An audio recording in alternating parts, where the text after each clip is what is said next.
Hello everyone, my name is Riya Roy Chaudhary and welcome to Toppers Group WBCS. तो আজকে হচ্ছে আমাদের chapter wise history যে modern ইন্ডিয়ার ক্লাস আমাদের শুরু হয়েছিল গতদিনকে তার আজকে লাস্ট পার্ট আমরা পড়ব। ঠিক আছে, তো গতদিনকে আমরা পড়েছিলাম হচ্ছে রাইস অফ অটোনোমাস স্টেটসের মধ্যে মারাঠা এম্পায়ার। ঠিক আছে, মারাঠা সাম্রাজ্যের প্রথম ভাগ আমরা অলরেডি গতদিনকে পড়ে নিয়েছি। আজকে আমরা লাস্ট পার্ট বা পার্ট 2 যাই বলো না কেন সেটা আমরা ডিটেলসে আলোচনা করব।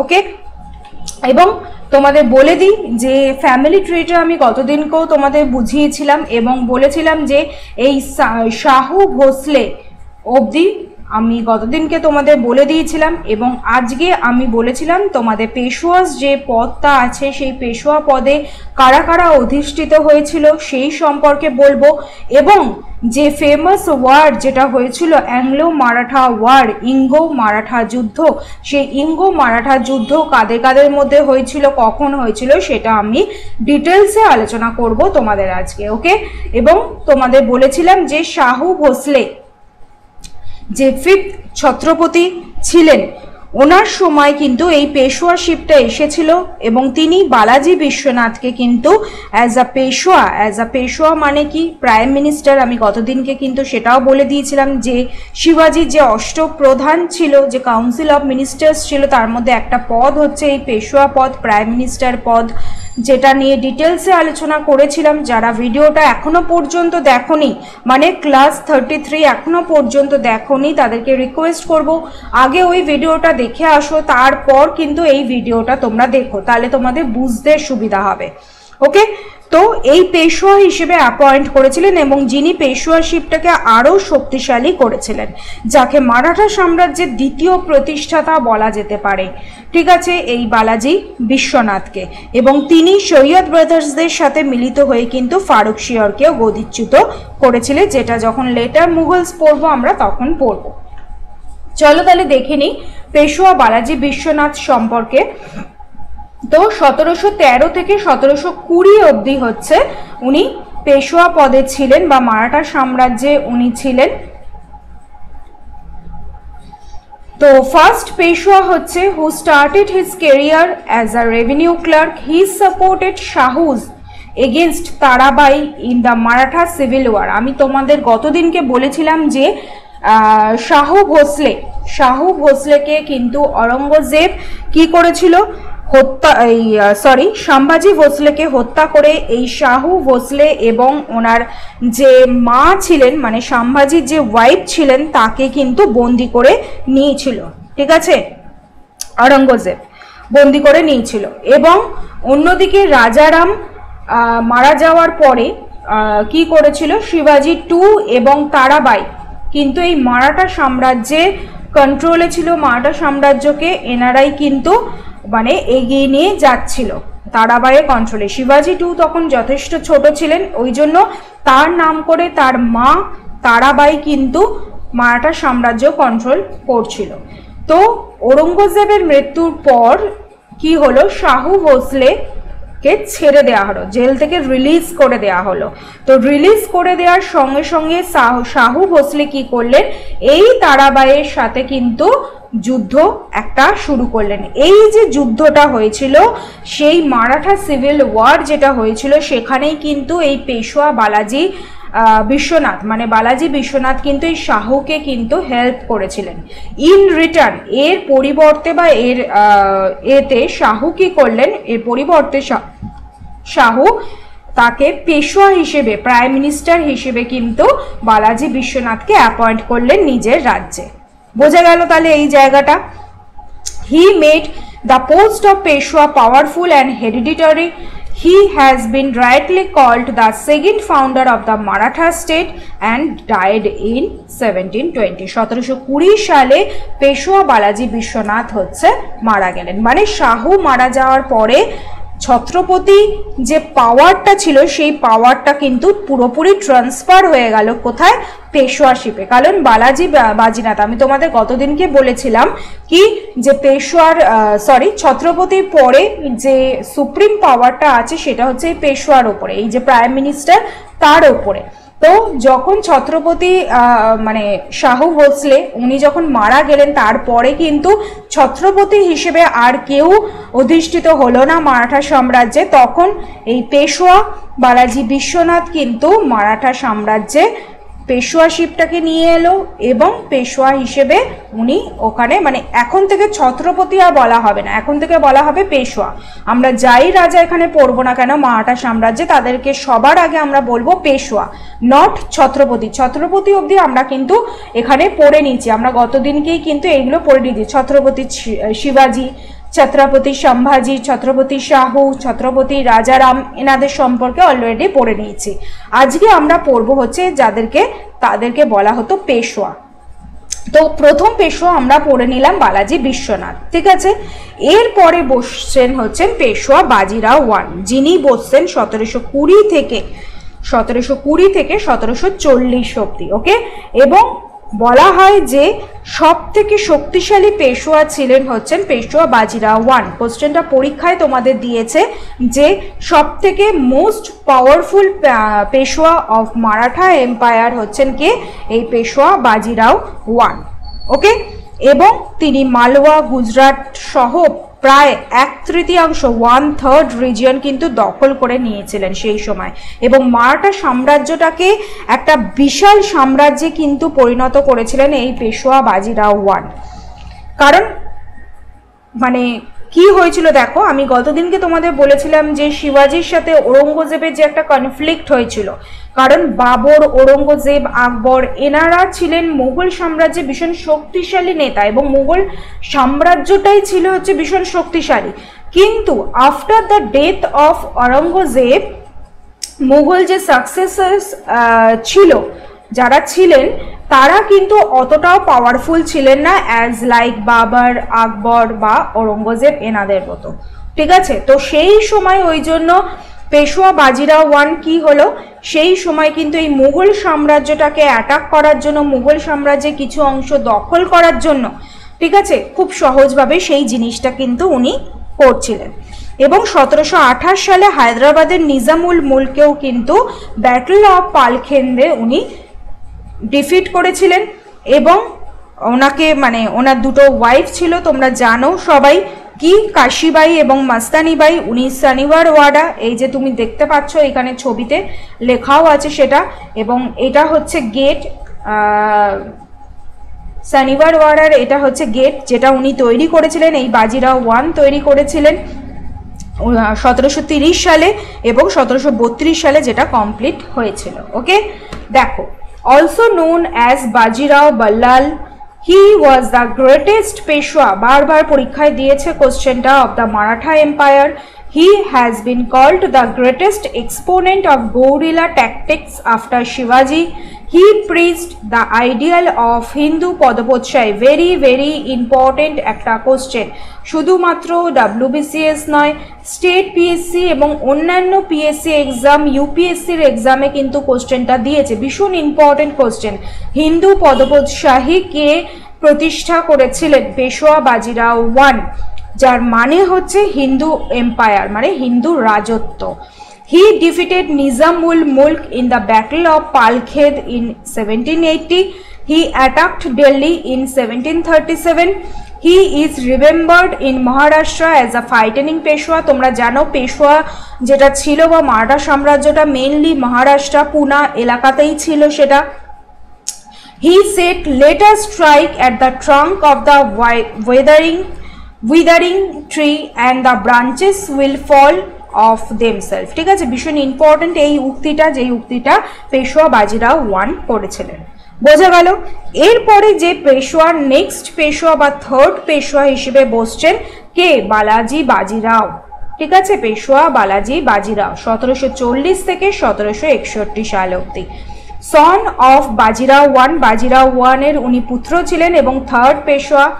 He is popularly known as Nana Saheb, okay, very very important. এই বালাজি বাজিরাওয়ের অপর নাম কিন্তু নানা সাহেব। The Maratha power achieved its territorial zenith during the rule of Peshwa Balaji Bajirao, ঠিক আছে। এই বালাজি বাজিরাওয়ের সময় কিন্তু মারাঠার যে যে পাওয়ার, সেই পাওয়ারটা কিন্তু একদম পিক পয়েন্ট, একটা হাই পয়েন্টে পৌঁছে গেছিল। He had an agreement with the Mughal empire Ahmed Shah to protect Mughals from the internal and external enemies. মানে বহিঃশত্রু থেকে এবং অন্তঃশত্রু থেকে, মানে নিজেদের রাজ্যের শত্রুর থেকে মুঘল এম্পায়ার আহমেদ শাহকে উনি প্রোটেক্ট করবেন বা মুঘলসদের প্রোটেক্ট করবেন, এই এগ্রিমেন্ট কিন্তু একটা সাইন করেছিলেন এই বালাজি বাজিরাও। এবং এই বালাজি বাজিরাওয়ের সময় যে মোস্ট ইম্পর্টেন্ট যে ঘটনা যেটা আমাদের পরীক্ষায় আসে সেটা হচ্ছে কি থার্ড ব্যাটল অফ পানিপথ। আমরা জানি প্রথম ব্যাটল অফ পানিপথ কাদের মধ্যে হয়েছিল? 1526 সালে বাবর এবং ইব্রাহিম লোদির মধ্যে, তাই তো? এবং সেকেন্ড ব্যাটল অফ পানিপথ কাদের মধ্যে হলো? আকবর এবং কে? হিমু বিক্রমাদিত্যের মধ্যে, তাই তো? 1556 সালে। এবং লাস্ট বা থার্ড ব্যাটল অফ পানিপথ যেটা 14ই জানুয়ারি 1761 সালে হয়েছিল কাদের মধ্যে? আহমেদ শাহ আবদালি, যিনি একজন স্ট্রং আফগান ইনভেডার ছিলেন, তার সাথে হয়েছিল এই পেশোয়া বালাজি বাজিরাও। ঠিক আছে, কি বলছি একটু শোনো।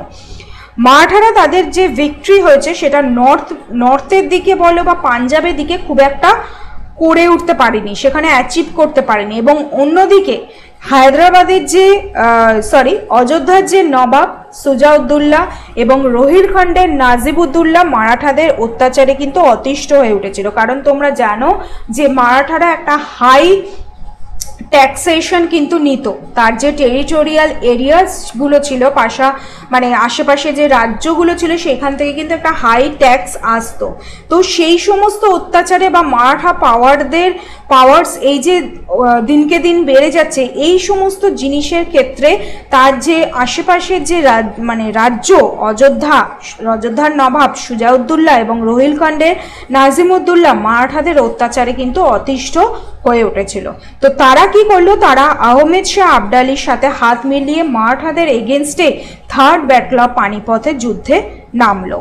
আবদালিস ফোর্সেসের কাছে কিন্তু মারাঠা বাহিনী পুরোপুরি ছত্রভঙ্গ হয়ে গেল এবং আলটিমেটলি থার্ড ব্যাটল অফ পানিপথের পরে যখন এই খবর গেল এই বালাজি বাজিরাওয়ের কাছে, তখন বালাজি বাজিরাও কিন্তু মারাও গেলেন জুন 1761। কিন্তু আলটিমেটলি যদি এই থার্ড ব্যাটল অফ পানিপথের ইম্প্যাক্ট দেখতে চাও বা রেজাল্ট দেখতে চাও, আলটিমেটলি কিন্তু কিছুই হয়নি। কারণ হচ্ছে দেখো, থার্ড ব্যাটল অফ পানিপথ হলো পেশোয়া বালাজি বাজিরাও মারা গেলেন, এরপরে কে পেশোয়াতে বসবেন বা কে রাজত্ব করবেন তার কোনো ঠিক ঠিকানা ছিল না। উল্টো দিকে আবদালি তো এখানে এসেছিল জাস্ট এই সমস্ত প্ল্যান্ডার্সগুলো করার জন্য, উনি তো এখানে যে রাজত্ব করবেন থাকবেন সেই ব্যাপারটাও ছিল না। আমরা পড়বো, যখন আমরা এতে পড়বো মোগলস পড়বো তখন আমরা পড়বো সেটা। তো আলটিমেটলি আবদালি যে খুব বেশি লাভ হয়েছিল, আবার এদিকে যে মারাঠাদের খুব বেশি লাভ হয়েছিল সেটাও কিন্তু না। আলটিমেট লাভ হয়েছিল একজনেরই, সেটা হচ্ছে ব্রিটিশ ইস্ট ইন্ডিয়া কোম্পানি। তার কারণ হচ্ছে এই থার্ড ব্যাটল অফ পানিপথের পরে এই যে পেশোয়া বালাজি বাজিরাও যখন মারা গেলেন, তারপরে পেশোয়াদের অবস্থা কিন্তু ভীষণ পরিমাণে উইক হয়ে গেছিল। তার কারণ অনেক টেরিটরি আছে যেগুলো তাদের হাতছাড়া হয়ে গেছিলো, অনেক রাজ্য ছিল যারা পেশোয়াদের হাতছাড়া হয়ে গেছিল এবং যুদ্ধের ফলে কিন্তু অনেক ক্ষয়ক্ষতিও হয়েছিল। তো এই যে পেশোয়া পদ যেটা, যে পাওয়ার, যে মারাঠা পাওয়ার যেটা, সেটা কিন্তু অনেকাংশেই উইক হয়ে গেছিল, যেটা কিন্তু পরের যে পেশোয়াতে বসবেন পেশোয়া পদে মাধব রাও, ঠিক আছে, উনি কিন্তু অনেকাংশে সেটাকে আবার রিকভার করেছিলেন এই থার্ড ব্যাটল অফ পানিপথের পরে। একটু পরেই আমরা সেটা পড়ব। ওকে, তো থার্ড ব্যাটল অফ পানিপথ ফট between Ahmed Shah Abdali, Nazib-ud-Dawla of Rohilkhand and Shujauddaulah of Awadh versus the Marathas. The Peshwa dispatched an army to the north. উনি নর্থের দিকে একটা আর্মি পাঠালেন ওনার যে সন ছিলেন বিশ্বাস রাও তারকে। ঠিক আছে, এটা নিয়েও সিনেমা হয়েছে, তোমরা সিনেমা দেখলে বুঝতে পারবে। তো উনি বিশ্বাস রাওকে পাঠালেন সেখানে নর্থের দিকে।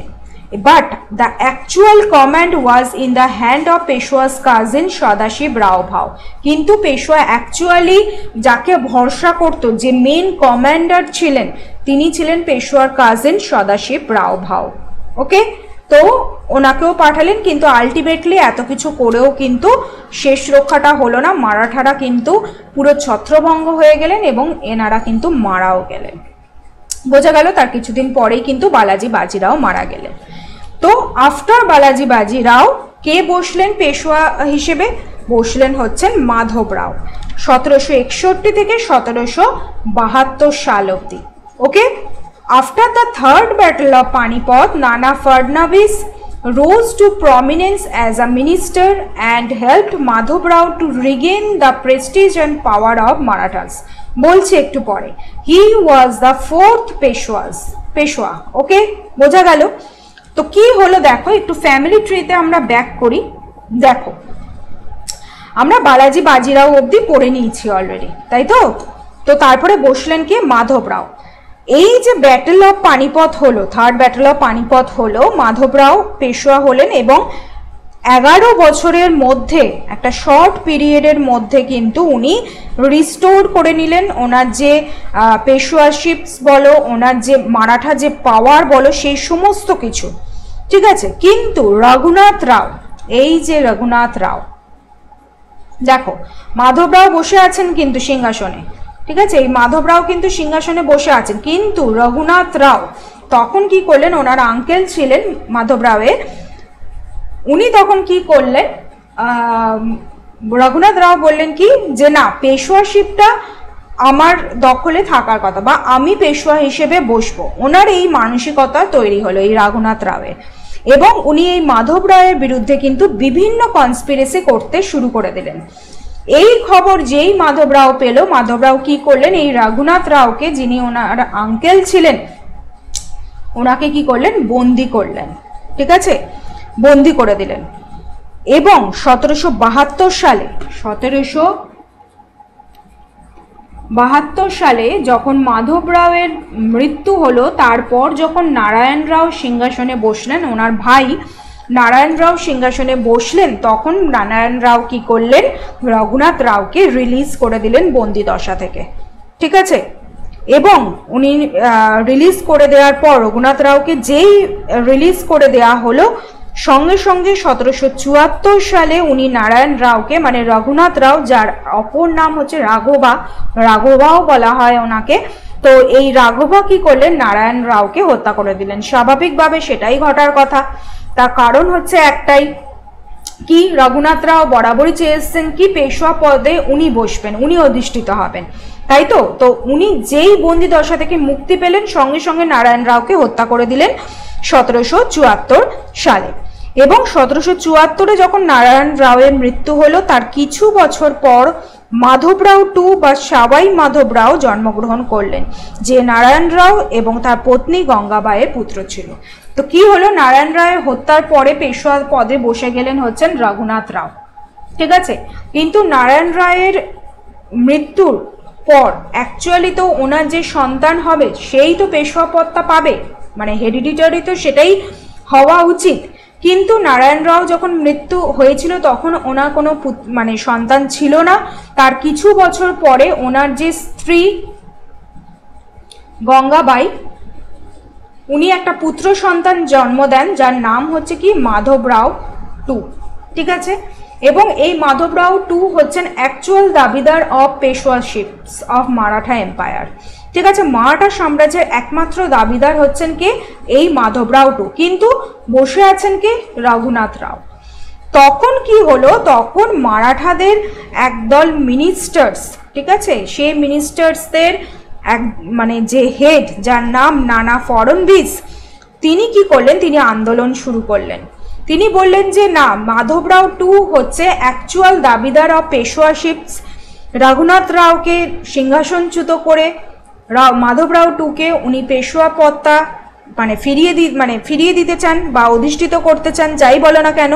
তো সেটার জন্য এই নানা ফড়নবিস যে মিনিস্টার ছিলেন, আমরা পড়লাম এখানে, এই যে নানা Fadnavis rose to prominence as a minister and helped Madhav Rao to regain his prestige.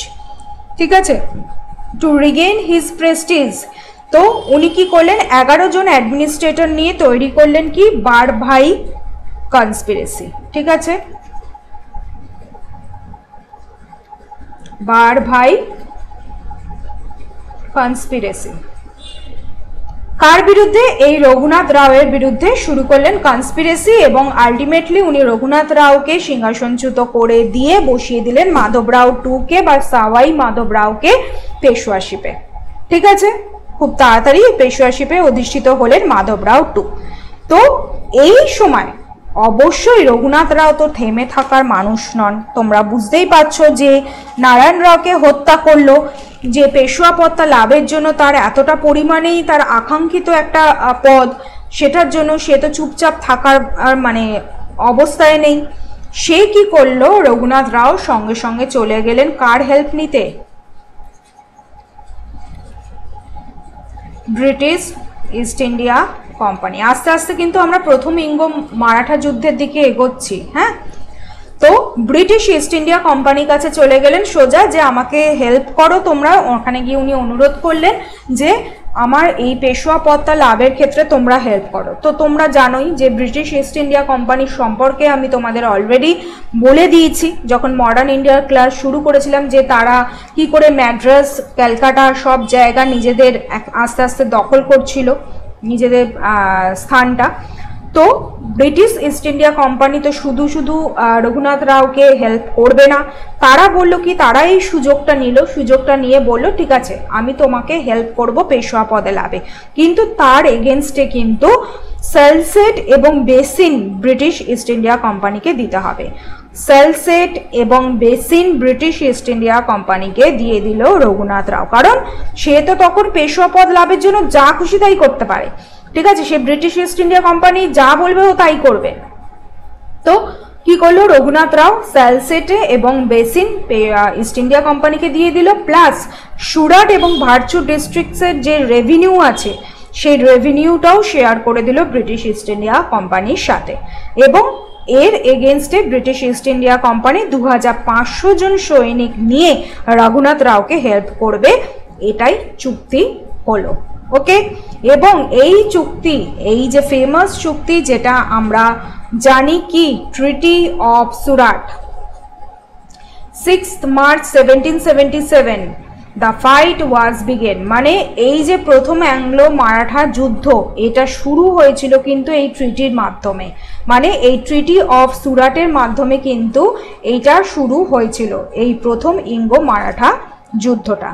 এবং আফটার সুরাট ট্রিটি ইস্ট ইন্ডিয়া কোম্পানি এবং রঘুনাথ রাও তাদের ফোর্সেস নিয়ে মারাঠাদের দিকে এগোলো, এবং অন্যদিকে মারাঠা বাহিনীর হরিপন্থ ফারকের নেতৃত্বে যুদ্ধে সামিল হলো এবং শুরু হয়ে গেল প্রথম ইঙ্গো মারাঠা যুদ্ধ। বোঝা গেল যে কিভাবে কোথা থেকে ফার্স্ট অ্যাংলো মারাঠা যুদ্ধটা উঠে এলো। Fought between the British East India Company and Maratha Peshwa Madhavrao two with the treaty of Surat 6th March. পরীক্ষায় বারবার কোশ্চেনটা দেয়। 1775 দ্য ফাইট ওয়াজ বিগান। আচ্ছা, 3 নম্বর পয়েন্টটা একটু পরে বলছি তোমাদের।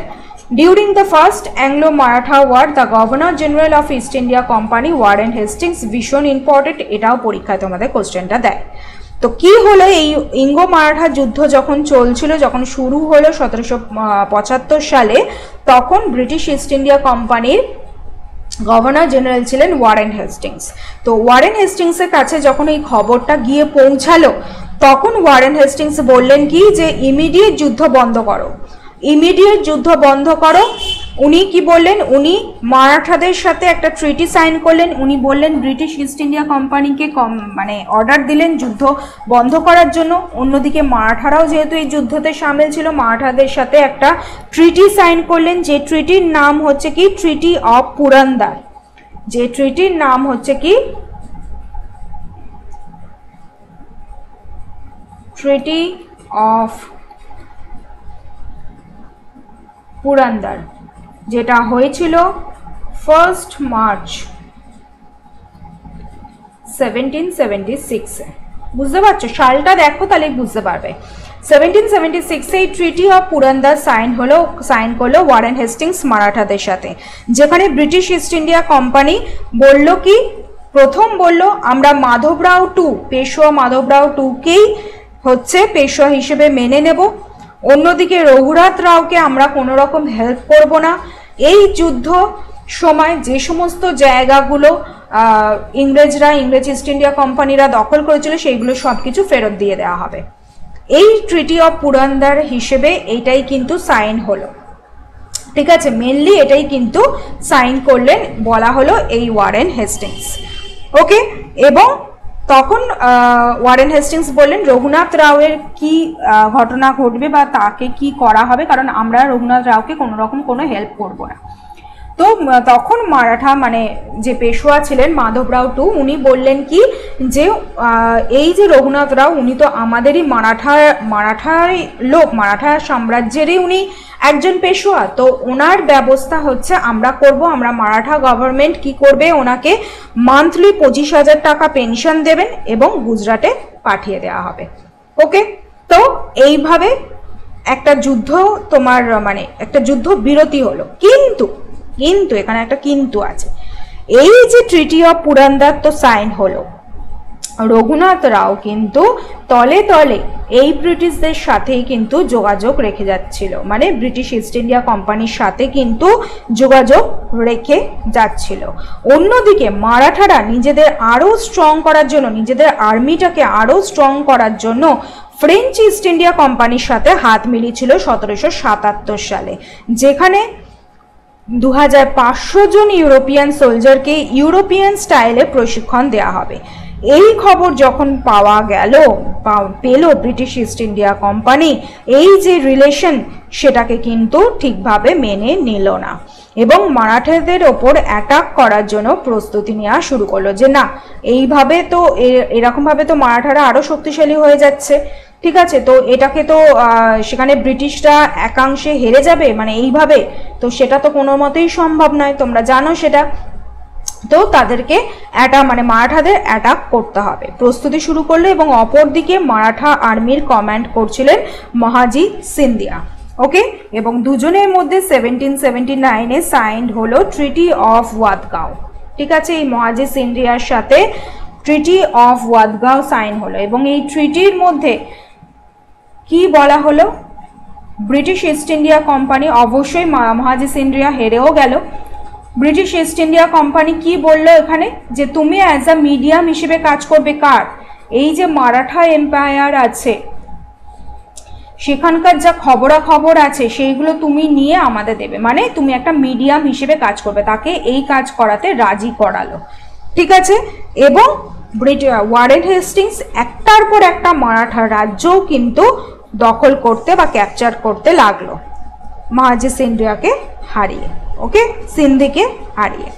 এবং ওয়ারেন হেস্টিংস অত্যন্ত কূটনৈতিক চালে এই যে মিডিয়াম হিসেবে কাজে লাগিয়ে একটা ট্রিটি সাইন করলো মারাঠাদের সাথে, যেটা ট্রিটি অফ সলবাই, ঠিক আছে। যখন একটার পর একটা মারাঠা সাম্রাজ্য ব্রিটিশদের দখলে চলে যাচ্ছে, তখন মারাঠারা ভাবলো যে না, এবারে একটা ট্রিটি, একটা শান্তিপূর্ণ চুক্তি আমাদের করতে হবে যাতে এই যুদ্ধটা বন্ধ হয়, ঠিক আছে। ওয়ারেন হেস্টিংসও চেয়েছিল এই যুদ্ধটা যাতে বন্ধ হয়। তো ট্রিটি অফ সলবাই তারপরেই সাইন হলো 17 মে 1782-তে, ended the first Anglo Maratha war,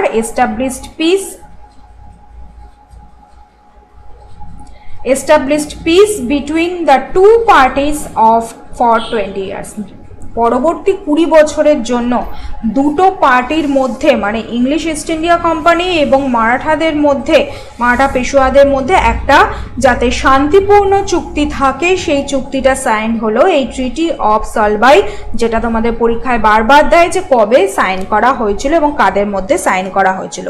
এবং যে ট্রিটি অফ সুরাটের মাধ্যমে যে ফাইটটা, মানে যে যুদ্ধটা শুরু হয়েছিল, প্রথম অ্যাংলো মারাঠা যুদ্ধ, সেটা শেষ হলো ট্রিটি অফ সলবাইয়ের মাধ্যমে। ওকে, নেক্সট হচ্ছে সেকেন্ড অ্যাংলো মারাঠা ওয়ার, যেটা 1803 থেকে 1805 অবধি হয়েছিল। তো সেকেন্ড অ্যাংলো মারাঠা ওয়ারটা কেন হলো, 20 বছর পরে আবার কেন একটা যুদ্ধের একটা পরিস্থিতি বা একটা প্রস্তুতি শুরু হলো মারাঠা এবং ইংলিশ ইস্ট ইন্ডিয়া কোম্পানির মধ্যে, কি এমন ঘটলো এখানে?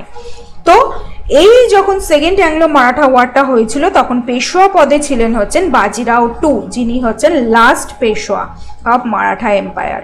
এই সময় মারাঠা কনফেডারেন্সিতে যে স্টেটস ছিল তাদের মধ্যে গোয়ালিয়র, ঠিক আছে। যে 5টা স্টেট ছিল, একটা তো তোমার পুনে যেখানে পেশোয়া বসেছিলেন, গোয়ালিয়র যেখানে হচ্ছে সিন্দ্রিয়া ছিল, আর একটা হচ্ছে তোমার ইন্দোর যেখানে হচ্ছে বসেছিল হচ্ছে হোলকার্স। এই হোলকার্সরা কিন্তু প্রচণ্ড শক্তিশালী একটা মানে কি বলবো, একটা জাতি বলো বা একটা মানে শক্তিশালী একটা জায়গা কিন্তু দখল করেছিল এই ইন্দোরে। তো গোয়ালিয়রে যে সিন্দ্রিয়া ছিল তারা কি করলো, তারা পেশোয়ার সাথে হাত মিলিয়েছিল যে আমরা পেশোয়ার সাথে আছি।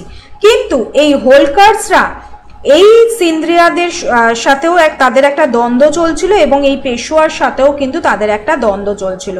তো কি হলো, হোলকার্সরা কি করলো, হোলকার্সরা যশবন্ত রাওয়ের নেতৃত্বে, ঠিক আছে, হোলকার্সদের যে নেতা যশবন্ত রাও তার নেতৃত্বে এই পেশোয়া বা পুনা যাই বলো না কেন বা মারাঠা যাই বলো না কেন অ্যাটাক করলো। এখানে বসেছিলেন পেশোয়া পদে কে, বাজিরাও টু, তাই তো, বাজিরাও টু বসেছিলেন। উনি কি করলেন, উনি পালিয়ে গেলেন, পালিয়ে চলে গেলেন কোথায়, বেসিন, উনি পালিয়ে চলে গেলেন বেসিনে। ঠিক আছে, তো পালিয়ে চলে যাওয়ার পরে অবভিয়াসলি তার পেশোয়া পদটা তো আর ছিল না, তার মাথার যে মুকুট সেটা তো ছিল না। পুনাতে তখন পেশোয়া পদের মুকুটটা পুরো শূন্য। তখন এই হোলকার্সদের মানে যশবন্ত রাও কি করলেন, পেশোয়াদেরই একজন নেতাকে বসিয়ে দিলেন এই পুনাতে পেশোয়া পদ হিসেবে, যাতে হোলকার্সরা পেছন মানে অ্যাকচুয়াল পাওয়ারটা হোলকার্সদের হাতে থাকে, কিন্তু মানে এই পুনাতে যাকে পেশোয়া পদে বসাবেন অন্যদিক দিয়ে দেখতে গেলে এই পেশোয়ারই একজনকে বসিয়ে দেওয়া হবে। তো তার নাম কি, তার নাম হচ্ছে বিনায়ক রাও। তো উনি কি করলেন, এই বাজিরাও টু নিজে পেশোয়া পদ লাভ করার জন্য ব্রিটিশ ইস্ট ইন্ডিয়া কোম্পানির সাথে দেখা করলেন এবং তাকে সাহায্য করার জন্য অনুরোধ করলেন এবং সাইন করলেন ট্রিটি অফ বেসিন, যেটা 1802 সালে। ঠিক আছে, দেখো, it was fought between Peshwa Bajirao II and English East India Company. The main cause of the Second Anglo-Maratha War due to defeat of Bajirao II by the Holkars, যেটা আমি বললাম যে হোলকার্সরা attack করলো, বাজিরাও টু বেসিনে পালিয়ে গেলেন। As he accepted British protection by signing the Treaty of Basin in 1802, তার ফলেই কিন্তু একটা ট্রিটি সাইন করলেন এখানে বাজিরাও টু এবং ইংলিশ ইস্ট ইন্ডিয়া কোম্পানি, যেটা ট্রিটি অফ বেসিন নামে পরিচিত। এই ট্রিটির শর্তে বলা হলো কি, বাজিরাও টু সারেন্ডার করলো সুরাট এবং হায়দ্রাবাদের নিজামের কাছ থেকে রেভিনিউ কালেক্ট যেটা করতো সেটাও বন্ধ করে দিল। তার কারণ একটাই, দেখতে পাচ্ছ এখানে গভর্নর জেনারেল কে হিসেবে বসেছিলেন, গভর্নর জেনারেল বসেছিলেন তখন লর্ড ওয়েলেসলি। এবং লর্ড ওয়েলেসলির একটা উল্লেখযোগ্য পলিসি যেটা আমরা বারবার পড়ে আসি কি, সাবসিডিয়ারি অ্যালায়েন্স, তাই তো। এবং আমরা জানি সাবসিডিয়ারি অ্যালায়েন্সটা প্রথম যে গ্রহণ করেছিল বা অ্যাকসেপ্ট করেছিল সেটা হচ্ছে নিজাম অফ হায়দ্রাবাদ। এই হায়দ্রাবাদের ওপরেই কিন্তু এই মারাঠারা অত্যাচার করত। মারাঠারা একটা মানে কি বলবো, ট্যাক্স যেটা বলো সেটা কিন্তু একটা বিশাল পরিমাণে ট্যাক্স কিন্তু এই হায়দ্রাবাদের নিজামের কাছ থেকে মারাঠারা নিত। তো যেহেতু মারাঠারা তখন মানে বাজিরাও তখন ইংলিশ ইস্ট ইন্ডিয়া কোম্পানির কাছে সাহায্য প্রাপ্তি হয়েছে তার, তখন English East India Company treaty of Bassein sign করে বলল কি, আমাদের সুরাটটাকে আমাদের নাম মানে আমাদের করে দিতে হবে, ঠিক আছে, সারেন্ডার করে দিতে হবে। এবং হায়দ্রাবাদের নিজামের কাছে যেহেতু উনি সাবসিডিয়ারি অ্যালায়েন্স অ্যাকসেপ্ট করে নিয়েছেন, সেই জন্য হায়দ্রাবাদের নিজামের কাছ থেকে যে রেভিনিউ কালেক্ট করতো মারাঠারা সেটা বন্ধ করে দিতে হবে, কারণ তোমাদের বললাম। তো ইস্ট ইন্ডিয়া কোম্পানি এর এগেনস্টে কি করবে, বাজিরাও টুকে 6000 ট্রুপস প্রদান করবে এবং বাজিরাও টুকে এবং মারাঠাদের যত ফরেন রিলেশনস আছে তা সব থাকবে কিন্তু ব্রিটিশ কন্ট্রোলে। এবং বলা হয় যে এই ট্রিটি of basin was a treaty of subsidiary alliance, এটা ওয়ান টাইপ অফ সাবসিডিয়ারি অ্যালায়েন্সে কিন্তু হয়েছিল। ওকে, এবং 13ই মে 1803 সালে বাজিরাও টু নিজে পেশোয়া পদও কিন্তু ফেরত পেয়ে গেলেন আন্ডার ব্রিটিশ প্রোটেকশন। কিন্তু এই যে ট্রিটি হয়েছিল তার কারণ মানে এই ট্রিটির কারণেই শুরু হয়েছিল কিন্তু basically second Anglo Maratha war. কারণ এই যে ট্রিটি অফ বেসিন সাইন করেছিল বাজিরাও টু এবং তার এগেনস্টে যে জিনিসগুলো বলা হয়েছিল, যে এই শর্তগুলো রাখা হয়েছিল, সেইগুলো তখন মারাঠা যে কাউন্সিল অফ মিনিস্টার্স ছিল তারা খুব একটা মেনে নিতে পারেনি। স্পেশালি সিন্ধ্রিয়া, গোয়ালিয়রের সিন্ধ্রিয়া এবং নাগপুরে ভোসলে যে মানে মারাঠা কনফেডারেন্সি ছিল তারা কিন্তু মেনে নিতে পারেনি। তারা বলল কি এই পেশোয়া বাজিরাও টু এর যে ট্রিটিটা সাইন করেছে এই ট্রিটি থেকে তাকে মুক্তি দিতে হবে এবং মারাঠাদেরও এই ট্রিটি থেকে মুক্তি দিতে হবে। তো তারা কি করলো, তারা একসাথে মিলিত জোটে মানে বাজিরাও টু, এই সিন্ধ্রিয়া, গোয়ালিয়রের সিন্ধ্রিয়া এবং নাগপুরে ভোসলে, তো মিলিত জোটে ব্রিটিশ ইস্ট ইন্ডিয়া কোম্পানিকে হারানোর জন্য এগুলো কিন্তু আলটিমেটলি যেটা হওয়ার সেটা হলোই কি আবারও কিন্তু মারাঠারা হেরে গেল এবং ব্রিটিশ ইস্ট ইন্ডিয়া কোম্পানি সবার সাথে আলাদা আলাদাভাবে মানে এই গোয়ালিয়রে সিন্ধ্রিয়া, ভোসলে, নাগপুরে ভোসলে সবার সাথে কিন্তু আলাদা আলাদাভাবে একটা ট্রিটি সাইন করলেন এবং আস্তে আস্তে নিজেদের পাওয়ারটাকে আরও জোরালো করলেন এবং মারাঠা পাওয়ারটাকে আরও মানে ডিমোশন করে দিল। ঠিক আছে, কারণ আস্তে আস্তে সব রাজ্যগুলো কিন্তু মারাঠা রাজ্যগুলো দখল করতে শুরু করে দিলেন ইংলিশ ইস্ট ইন্ডিয়া কোম্পানি। যেমন রাজাজি ভোসলে, যে ভোসলে নাগপুরে যে ভোসলে ছিল, তার সাথে ট্রিটি অফ দেওগাঁও 1803 সালে 17 ডিসেম্বর উনি করেছিলেন, মানে সাইন করেছিলেন সেই ট্রিটিটা। সেকেন্ড ট্রিটি হচ্ছে সিন্ধ্রিয়ার সাথে, ট্রিটি অফ সুরজি আরজানগাঁও 13 ডিসেম্বর 1803 সালে সাইন করেছিলেন। এরপর হোলকারের সাথেও কিন্তু সাইন করেছিলেন। এই হোলকার্সরাও কিন্তু শেষে কিন্তু করেছিল, মানে মারাঠাদের কিন্তু ইংলিশ ইস্ট ইন্ডিয়া কোম্পানির এগেনস্টে কিন্তু যুদ্ধ নেমেছিল, কিন্তু হোলকার্সরাও আলটিমেটলি কিন্তু হেরে গেছিল। তার জন্য হোলকার্সদের সাথেও কিন্তু ইস্ট ইন্ডিয়া কোম্পানি কিন্তু একটা ট্রিটি সাইন করেছিল, যেটা 24 ডিসেম্বর 1805 সালে, যেটা ট্রিটি অফ রাজপুর ঘাট নামে পরিচিত। এবং এইভাবেই কিন্তু শেষ হয়ে গেল সেকেন্ড অ্যাংলো মারাঠা ওয়ার 1805 সালে। Okay, next third Anglo Maratha war. দেখো থার্ড অ্যাংলো মারাঠা ওয়ার কি বলছে। সেকেন্ড অ্যাংলো মারাঠা ওয়ারের পর মারাঠারা উইক হয়ে গেছিল এবং তারা ব্রিটিশ ইস্ট ইন্ডিয়া কোম্পানি কন্ট্রোলে পুরোপুরি ছিল। তো এই সময় পিন্ডারিস যারা ছিলেন, পিন্ডারিস বলতে পিন্ডারিসের যে দলটা ছিল বলতে পারো সেটা ওয়ান টাইপ অফ ডাকাত টাইপেরও বলতে পারো তোমরা, যেখানে হিন্দু মুসলিম অনেকেই ছিল। তো এই পিন্ডারিসরা কিন্তু মারাঠাদের সাথে কিন্তু একটা তাদের রিলেশন ছিল এবং তারা কিন্তু মারাঠাদের থেকে একটা ভালো মতো মানে পদ বলো, এমপ্লয়মেন্ট যাই বলো না কেন, তারা কিন্তু পেত, টাকা পয়সা সেইগুলো কিন্তু পেত। তো মারাঠারাই তো এখানে উইক হয়ে গেছে সেকেন্ড অ্যাংলো মারাঠা ওয়ারে পরে, তো তারা আর পিন্ডারিসদের কি করবে? তো পিন্ডারিসরা তখন কি করলো, তখন কিন্তু মানে কিছু না পাওয়ার জন্য তারা আশেপাশে যে সমস্ত টেরিটরিজ বা এলাকা আছে, যেমন হায়দ্রাবাদ, মালাবার, কর্ণাটক, এমনকি ব্রিটিশ ইস্ট ইন্ডিয়া কোম্পানির এলাকাও কিন্তু লুটপাট শুরু করলো। এবং এই খবর পাওয়ার পর লর্ড হেস্টিংস পিন্ডারিসদের ওপর 1817 সালে অ্যাটাক করলো। ঠিক আছে, 1817 সালে ব্রিটিশ ইস্ট ইন্ডিয়া কোম্পানি এই পিন্ডারিসদের ওপর অ্যাটাক করলো এবং শুরু হয়ে গেল থার্ড অ্যাংলো মারাঠা ওয়ার। তার কারণ এখানে তোমরা বলতে পারো যে পিন্ডারিসদের অ্যাটাক করেছে, এখানে মারাঠা কোথা থেকে চলে এলো? কারণ তোমাদের বললাম যে পিন্ডারিসদের সাথে কিন্তু মারাঠাদের একটা লিঙ্ক আছে, তো সেটার জন্যই কিন্তু শুরু হলো এই থার্ড অ্যাংলো মারাঠা ওয়ার, যা এন্ড হলো 1818 সালে। ওকে, এবং treaty of Poona 1817, treaty of Gwalior 1817, এইগুলোও কিন্তু সাইন্ড হয়েছিল সাবসিডিয়ারি অ্যালায়েন্স ট্রিটি হিসেবে। ওকে, এবং সবশেষে Holkars the last Maratha chief to sign a subsidiary alliance with the British in 16 January 1818। After that the house of Peshwa was extinguished, মানে পেশোয়ার যে পদ যেটা ছিল সেটা পুরোপুরিভাবে কিন্তু বলতে গেলে প্রায় অবলুপ্ত হয়ে গেল। কি হলো দেখো, the third Anglo Maratha war was the final and decisive conflict between the British East India Company and Maratha Peshwa Bajirao II. During the war, Governor General of East India Company, Lord Hastings, the result of the war was the British won and end of Peshwa rule.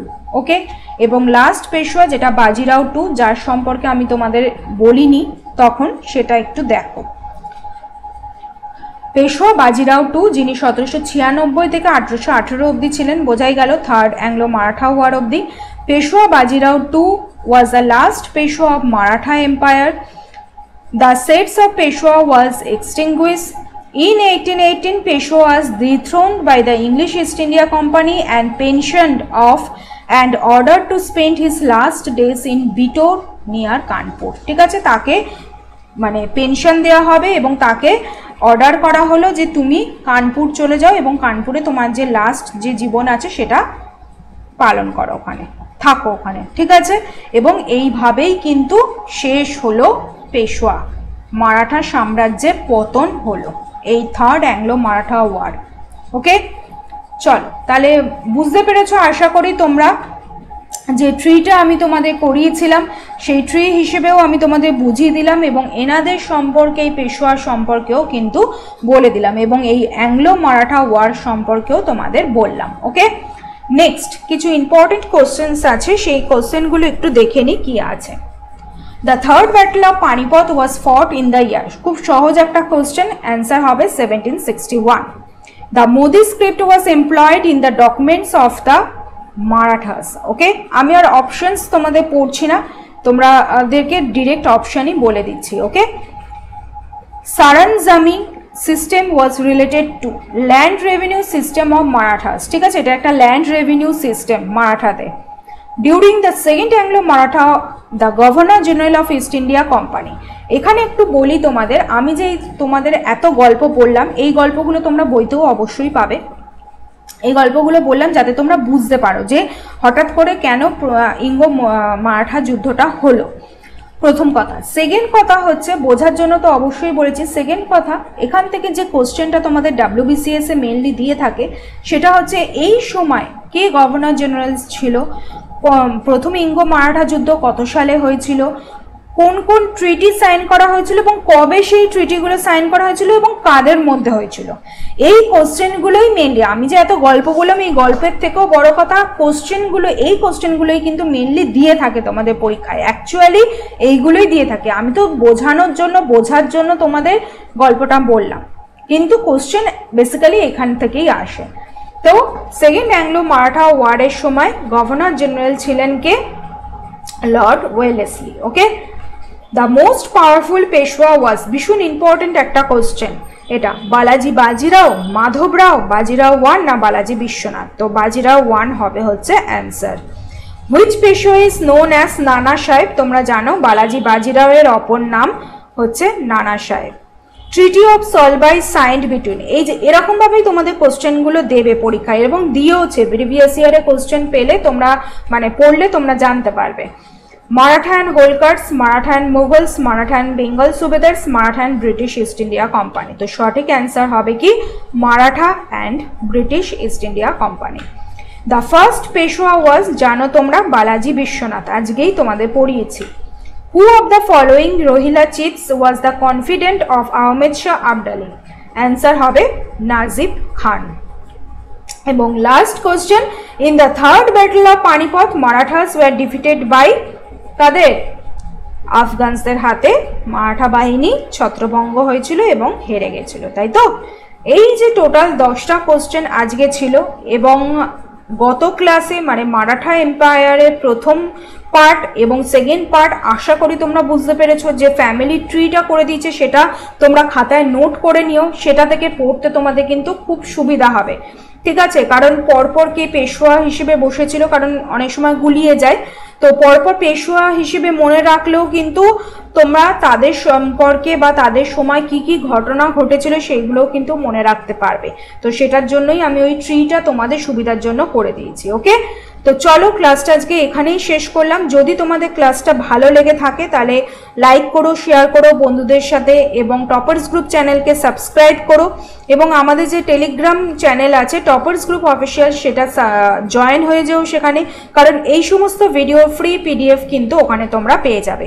এবং তোমরা জানো যে আমার কিন্তু Tuesday দুপুর 1টা এবং Thursday রাত্রি সন্ধ্যে 7টার সময় হিস্ট্রি রেকর্ডেড ক্লাস আসে এবং রবিবার দুপুরে 1টার সময় কারেন্ট অ্যাফেয়ার্সের রেকর্ডেড ক্লাস আসে। টোটাল ক্লাসে কিন্তু আমি ইউটিউবে রেকর্ডেড ক্লাস নিই, একমাত্র হচ্ছে আমাদের যে পেড ব্যাচ আছে ওখানেই আমি লাইভ ক্লাস নিই।